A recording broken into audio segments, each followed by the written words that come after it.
చాలా మంది తల్లిదండ్రులు తమ పిల్లలను కాలేజీలో చేర్పించగానే తమ పని అయిపోయిందనుకుంటారు. ఆ తర్వాత వాళ్ళు ఎలా చదువుతున్నారు, వారి ప్రవర్తన ఎలా ఉంది అనేది పట్టించుకోరు. అందుకే కళాశాల నిర్వాహకులు పేరెంట్ టీచర్ మీటింగ్స్ నిర్వహిస్తారు.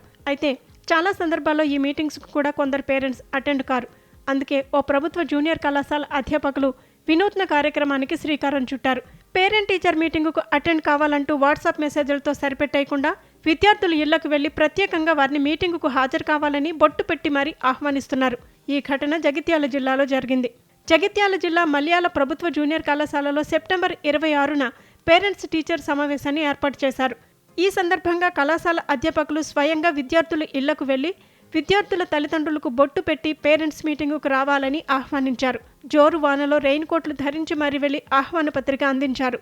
గతంలో ఏర్పాటు చేసిన సమావేశాలకు రావడానికి విద్యార్థుల తల్లిదండ్రులు ఆసక్తి చూపించకపోవడంతో అధ్యాపకులు ఇలా వినూత్నంగా ఆలోచించారు.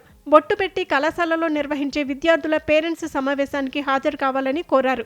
ఈ కార్యక్రమంలో శివరామకృష్ణ, అధ్యాపకులు తదితరులు పాల్గొన్నారు. విద్యార్థులు ఎలా చదువుతున్నారో తల్లిదండ్రులకు తెలియజేసేందుకు ఈ సమావేశాన్ని ఏర్పాటు చేశామని తెలిపారు. అయితే ఈసారి తప్పకుండా సమావేశానికి హాజరవుతామని ఈ సందర్భంగా విద్యార్థుల తల్లిదండ్రులు హామీ ఇచ్చారు.